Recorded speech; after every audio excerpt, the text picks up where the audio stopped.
Alors cette semaine, c'est parti pour un gros coup de cœur K-drama et qui sera peut-être l'un de mes K-dramas préférés de 2026. De notre mieux ou We Are All Trying Her en anglais. Avant tout, est-ce que ça va? Est-ce que tu as passé une bonne semaine? Pour le résumé, on va faire simple et je vais tout simplement lire le résumé Netflix. Après 20 ans d'efforts pour réaliser son premier film, Hwang Dong-man continue à galérer, ce qui agace ses amis réalisateurs jusqu'au jour où il rencontre Byung-ho-na.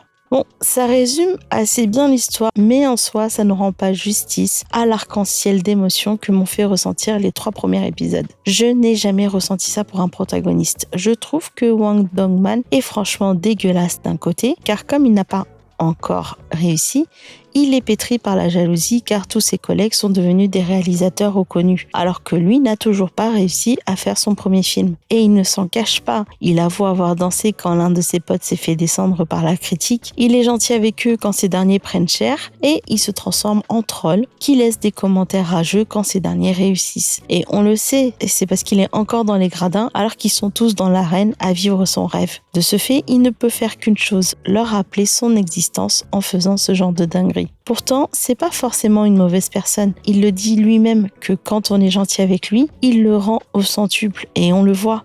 Que ce soit avec ce pote qui a vraiment l'air de l'apprécier et qui est probablement le seul à le regarder dans les yeux quand Dongman lui parle, ou Euna, le personnage principal féminin, il ne lui en veut pas quand elle casse son scénario.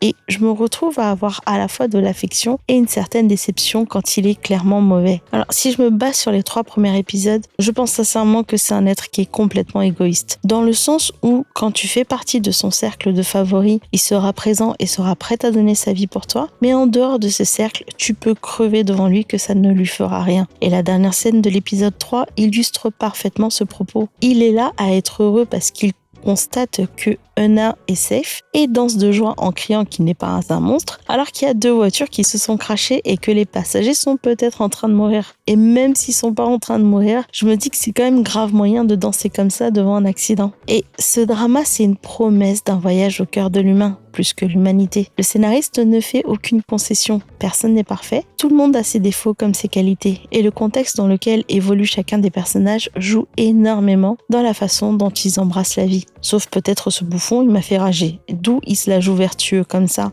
Non seulement il s'est fait griller comme un bleu par Ko Ye-jin, mais en plus il a le culot de cracher sur Euna alors qu'elle lui a juste demandé de soit l'accréditer, soit retirer les passages qu'elle a écrits. Ce que je trouve très fair. Et même si lui, je le dépeins en noir, j'ai l'impression que la série a clairement l'air de vouloir nous prouver que chacun des personnages est un oignon, une multitude de couches faites de choix, de sentiments, de personnalités, sans chercher à les juger, mais juste montrer que ce sont des humains, ni plus ni moins. Et ce qui est drama, j'ai l'impression de ressentir beaucoup d'amour. Park Ki-young a clairement mis la barre bien plus haute que ses K-dramas précédents. C'était la scénariste qui avait fait Another Oe-young, My Ajushi et My Liberation Note, qui sont tous des K-dramas que j'adore tellement et que je conseille à fond. Peut-être un peu moins Another Oe-young parce que leur romance, c'est peut-être pas pour tout le monde. Et de notre mieux, j'ai vraiment senti sa passion, son amour pour son histoire et ses personnages, tous autant qu'ils sont. Que ce soit Park Gyong-se qui ne supporte plus les discours longs et piquants de Dongman, ou même Cho Dong-yeon qui se la joue grand seigneur en prenant le rôle du méchant selon ses mots. On a un large éventail de personnages qui sont intéressants et sincèrement j'ai hâte de voir ce qu'ils vont devenir au fil des épisodes.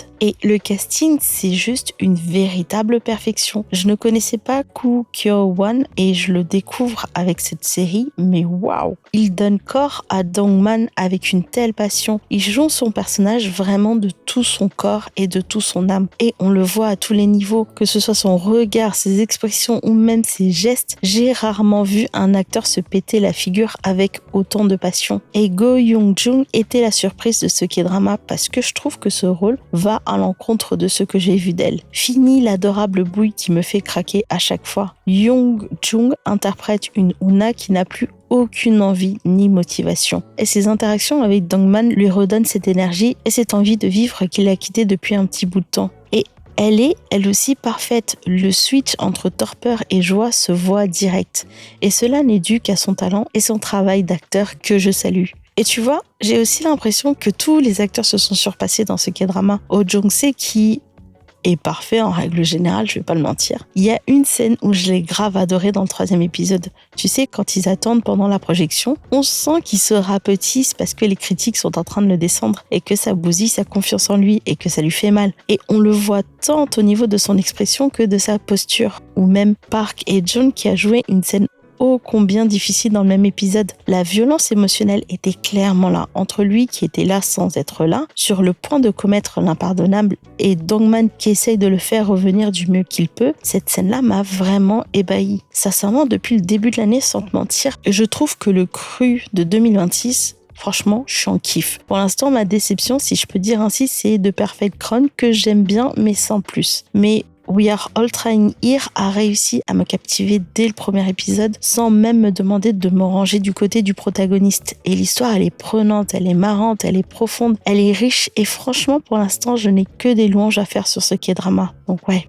Je sais, je me suis un peu emportée, mais je sens que ce K-drama va faire partie de mes favoris parce qu'il y a vraiment beaucoup d'amour. Je le vois et je le sens. Et en règle générale, quand je ressens ça en regardant une série ou un film, il finit inexorablement dans mes favoris. Voilà. Rendez-vous à la fin du K-drama pour un débrief parce que je pense que je reviendrai là-dessus sûrement un peu plus tard. Et en attendant, il est temps pour nous de se quitter et il est temps pour moi de te souhaiter un bon dimanche, une bonne semaine et je te dis à dimanche prochain. 이 새끼를 어떻게 해야 되냐.